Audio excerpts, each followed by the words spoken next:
Clips. Alrighty, YouTube's another one of Kip's clips. So, trying out a new microphone position to see if thousands of experts are actually right. You're probably best getting this microphone as close to your mouth as possible. It should, in theory, possibly help the audio quality. So, hopefully this isn't a complete fail and it actually is audible anyway. So, want to just touch on a wee bit about China again. It was only back in September 11th. Everybody was talking about 9/11. I wanted to talk about China. But anyways, to give a wee bit of historical context as to what is and is not happening in and around China right now. And not so much China itself, but more Hong Kong and the currency war, the trade war that's happening. Trump pretty much accelerated. And to a certain degree, I believe Hong Kong is part of that, if that makes sense. I mean, again, you need to go and do your own due diligence about Hong Kong, where it is and where it came from and all that jazz. God, I don't know if I'm going to like this new position. Anyway, roll with the punches. Live to tape. Being left-handed, I'm going to start hitting the microphone stand all the time, I reckon. And I can only imagine if I'm doing a live show and I want to fucking write something down or something, it's going to be an absolute fucking nightmare. Anyway, roll with the punches. Roll with the punches. Everybody can do it straight to tape. Anyway, so hopefully the audio's working out a wee bit more. So that video done what's wrong with Hong Kong. Is it a third Opium War? Now, the Opium Wars were pretty much conducted primarily with the East India Company. Again, maybe a wee historical background, who they were, where they came from, where they got their pseudo governmental sovereignty, basically, they were given by the crown around the world. Very interesting for people that are simple-minded like myself. Simple or symbol, I don't know. There's the East India Company flag. Don't know if you can notice what it's eerily familiar to. I know what it looks like to me, but anyway. So, they were the main players in and around the first and second Opium Wars, and it was for the outcome of those wars was a section of that land given to the British Empire, which then became Hong Kong, and more territories were added, so on and so forth. Interesting bit of history, and to understand what's going on now, rather than just it's the good guys versus the bad guys, it's the commies versus the democracies. That's a good bit of background to go and touch on. Now, it was no secret that Trump, this new wiry technology, I don't know what it is. Hello, everyone. Hello, Trump. We don't beat China in trade. Yep. Remember all his China rhetoric? He seems to be following through with that now, doesn't he? And maybe it's just me. But anyway, what I wanted to point out what's happening here in Hong Kong. Now, whether something's real or whatever this right, this is the best way to explain it. Whatever the event or the circumstance, certain groups are able to take advantage of it, you know? Make the most of a bad situation. So, what I'm certainly not saying here is it was the far right who started all these protests and stuff. But what I'm saying is it's now getting hijacked by the far right for their own purposes. The fight against the communist Chinese is now getting used as a way. God, new setup is now getting used as a way of affecting the political dialogue here in this country, predominantly with Corbyn, communist equals communist China. So, believe it or believe it not, it actually damages Corbyn's polling figures in this country to demonise or overly demonise or keep referring to the fight in Hong Kong against the commies. And again, I'm not a communist. I'm not even a Democrat or a Democrat. I don't even know if I believe in democracy. But, so I've not got a dog in the fight here. I'm just trying to understand what's going on with all this pish. So, Hong Kong's clashes, protests have been hijacked by extremists. Now, that was interesting. That was, we'll get into that in a wee second, right? But let's hear, a lot of people in the conspiracy world and all that will be familiar with a lot of these events, but just not a particular way of looking at them.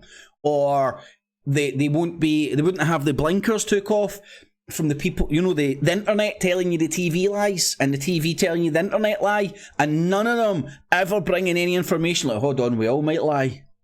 We just lie on the internet and we lie on the television, we lie on the radio, we lie in the newspapers, right? They need to keep that, they need to keep you blinkered from that, because they need to position them as the god figure, the cult leader, the truth tellers, the truth community. We only deal in the truth. But you will be aware of what's deemed the colour revolutions. I think one of the famous ones was the Yellow Revolution. And you can go and look into all, again, very interesting stuff, and it's changed the political tides in many countries. And some would say for like kind of geopolitical reasons rather than grassroots movements, you know. I think governments nowadays know how to manage society so well that there is no such thing as a grassroots movement. If there was a genuine bunch of citizens anywhere that wanted to do something for them without any of this geopolitics going on, the left-right paradigm, they just wanted to, I don't know, apply some common sense to whatever country, region or whatever they deem to come from, the governments or the people that govern that area know the techniques to stop these movements. Whereas, on the other hand, entities from outside those regions know the techniques to bring around colour revolutions. And no matter what the tagline of the colour revolution is, it's the good guys versus the bad, it's the democracy versus the commies, it's us versus them, it's us versus ISIS, whatever bullcrap cult mentality they've managed to smack into your head to make you think that one side's good, one side's bad. It's used by everybody, I believe. Anyway, so the colour revolutions, it shows you the MO of, I would believe, orchestrated revolutions around the world. And one of these, the colour revolutions was a symbol or a colour or a flower. It was something that everybody could rally around, and everybody could go and buy a yellow t-shirt, a pink t-shirt, a fucking pussy hat, whatever bullcrap prop they need. What I wanted to read here. Participants in the colour revolutions have mostly used non-violent resistance, also called civil resistance. Such methods are as demonstrations, strikes, and interventions have been attended protests against governments seen as corrupt and or authoritarian. So you're allowed to be an authoritarian government just as long as you're not corrupt. And they advocate democracy, and they have also created strong pressure for change. These movements genuinely adopt a specific colour or flower as their symbol. The colour revolutions are notable for the important roles non-government organisations, NGOs, and particularly student activists in organising creative non-violent resistance. Right? And again, don't get caught up in the left-right paradigm, the commies versus the capitalists, man. Go and look at like what really the Western capitalist society is and compare it to China, right? They're both no systems that either of them are the systems I want to fucking live under. Anyway, I digress. But they do always have like a colour or a symbol, just something everybody can gravitate around. Alex Jones, David Icke, A figurehead. And if you can't get a figurehead, make it a colour or something. Because if you make it a person, and people have become wise to this, that person can get killed. That person can get jailed. Remove the person, jail them, kill them, remove the problem. You make the figurehead a fucking colour. It's hard to stop, isn't it? What else is hard to stop? Pepe the Frog, right? So if you want to see how the fucking alt-right branders, the Jim Dawsons of the far right have used the already tried and tested methods that they've used in the West to harness support for Trump, Bojo, Brexit, just the rise of the right, the far right all over Europe. Well, here we go, Pepe Lil Poop Frog. They've actually managed to con the fucking the Hong Kongers into thinking it's some sort of a bastion of peace. And again, it's an inanimate object, it's a fucking furry toy. There was already the merchandise getting built in China that they could ship into Hong Kong, and boom shakalaka, you have a little fucking green frog that everybody can rally around. Right? And anybody that's been like paid attention to any of this like far right, the rise of the far right and the propaganda on truther channels, they'll know that this is bizarro. Because he was used as a figurehead as, like, the far right. Anyway, it's bizarro, but it's all it is branding and marketing applied to protest movements. Oh, I'm down there now, everybody's got a little green frog. Green, or a Hong Kong protester. It's a match made in, well, it doesn't exactly look like heaven. It's a polarizing frog. Way. Hong Kong protesters love Pepe. They see him as one of them. Fight for freedom! Is that racist? Obviously, this was before the Hong Kong government outlawed masks. Pepe's way is a human chain, well, human and frog chain, stretching for more. I mean, oh, hey, and look, listen, I'm for freedom over fucking tyranny every time, even though I sound like Alex Jones fucking saying that. That's not what's fucking going on here. It's the fucking it's a struggle for power in that area of the world. And I don't know and I can't turn round and tell you who I think's a good guy and bad guy, because I don't think any of them are the good guys or bad guys. They're just fucking elite people jostling for power in that area of the world. And it's nothing new. I mean, did I even... No. Go and look at the Opium Wars in East India's companies and the history around the Opium Wars. So this is nothing new. More than 2 miles. What does Pepe the Frog mean to you? So, you get the point. Pepe the Frog is getting used as a prop for the Hong Kong protesters. It's their colour revolution icon. You know, you can't kill a fucking inanimate object fucking frog. You know what? Like, think about it. Do you think the Chinese government will now ban stuffed frogs? If they now turn round and ban fucking stuffed frogs, it's a PR victory for the other sides. They've banned masks. Now they're banning our stuffed frogs. Now, interesting. Sunday China Morning Post. Go and check out who this is. It's very interesting. It's the Elon Musk of China, I think it's the richest Chinese guy, or one of the newest money in China, that owns this, but it's based in Hong Kong. So this used to be British property. It's written here. It's the South China Morning Post, and it's written in English. Shh! Don't ask questions about that. Don't think, why the hell are we getting...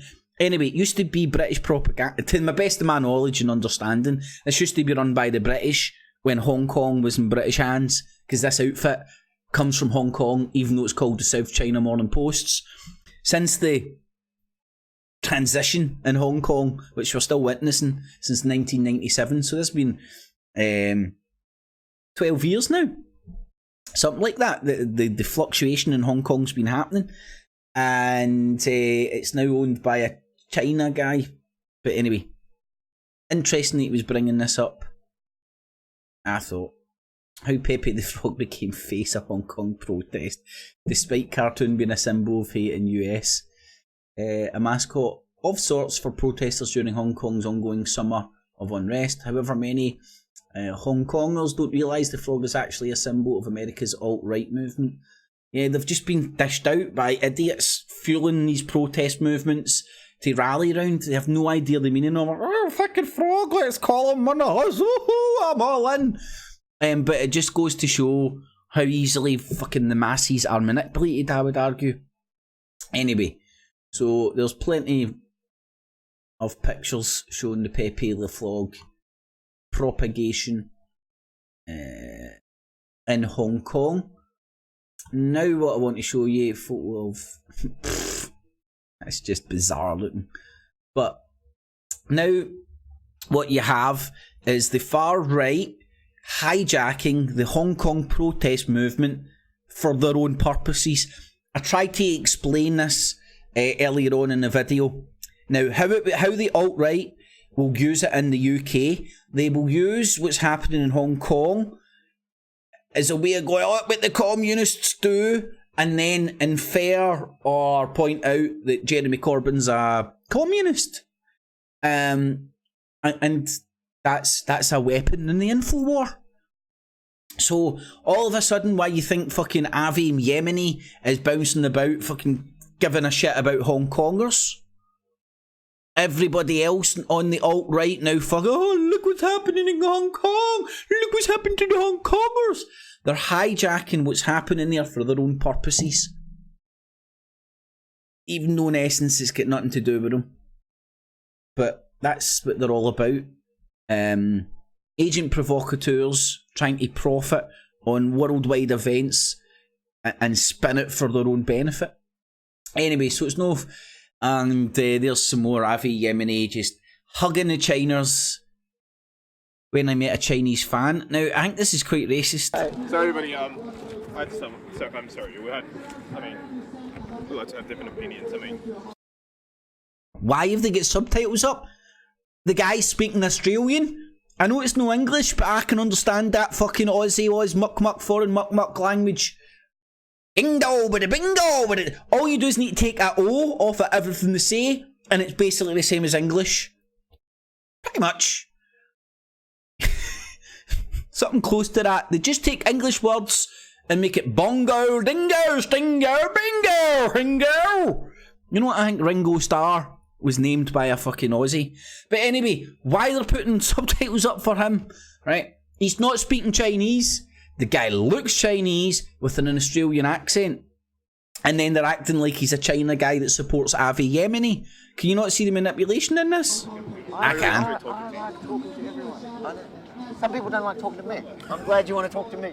You're alright. Thanks, buddy. Thanks so much. Good on you. Let's go for a walk. This time I have a positive story for you. One of the protests... Has he been whitening his skin, or is it just all those studio lights on him? Hong Kong. Your fellow human. Good on you, boys. How you going, buddy? I told you. How you going, mate? You alright? Boys. Everywhere that we go, just the same as before. People I used to know just show me the same show. Watchers! Anyway. Things just ain't the same for all right, same shite all over the fucking planet. That doesn't rhyme. But anyway, what you'll see here is Avi Yemeni getting the wee high fives and the wee patted in the arse, finger up the arse, woohoo, whip with the towel, with his wee army of, like, it's his private army, the Proud Boys. You know, Proud Boys aren't only in fucking Canada or in the fucking Yankee Doodle Dandy land. Do we have the same shit over here in the UK? Don't know. You just get Antifa and wankers. But here you'll see the Proud Boys. Alright, behave yourselves. Let's see. Bought our own tank division. Good on you, boys. How you going, buddy? I totally understand where you're coming from, to be honest. Yeah. I think there could be I don't know what the truth is, to be honest. So maybe they're making stuff, or maybe just my government, the people that aren't believing, that's just probably hiding something from us. But, you know, this is just how... Well, you got to think about it. See, when you're conducting an interview, what you always want is random people come up and chat and shake your hand unless they're part of your crew. But they're independent journalists. The Proud Boys are independent for Avi Yemeni. If you don't have... They're not part of the same network. kind of different branches of the same tree. Do you have freedom of press in China? Is there a freedom of press? A real freedom of press? Or is Well, this- I'm sorry to admit, but I don't think so. Okay. And that's where Right, so he's found a Chinese guy who's clearly born and bred in fucking Australia and asking him about what's happening in China and using that as a way that he's on the side of the Chinese. Do you see how opportunistic it is? How they're hijacking and co-opting other protest movements and stuff for their own political cult movement. Anyway, that's what I wanted to point out to you. So the whole Hong Kong, what's wrong in Hong Kong? Is it a third Opium War? Is it a continuation of the struggle for that area of land that started with the Opium Wars, which was conducted primarily with the East Indian Company, whose flag looks eerily familiar. I can't think who it looks like on the planet. And then Trump rocking up, pretty much flying the same colours, tells you you're going after China. People are still bouncing about thinking it's America versus China. It's this, that's that. It's business. It's businesses protecting their businesses. Protecting their businesses. That makes sense. Anyway, leave your comments about the audio and stuff if it was worth it. Is it any better? I don't know. Remember what I do here is Stage Robuskin. It is all available and accessible free of charge. I'm going to do such a good job. You will find value in what I do and use your spare change, not your life savings, in the Patreon and PayPal buttons down below. The mega thanks to those who can and do. Thumbs it up, share it on Facebook, Twitter, all the good stuff. Leave all your comments, good, bad, ugly and indifferent. I'll read and respond to as many as I can. So, have the alt-right hijacked the Hong Kong thing? Is that what's wrong? And Hong Kong? Ha! Hong Kong fooey. Alrighty, boob tubes. Catch you. Clips, clip.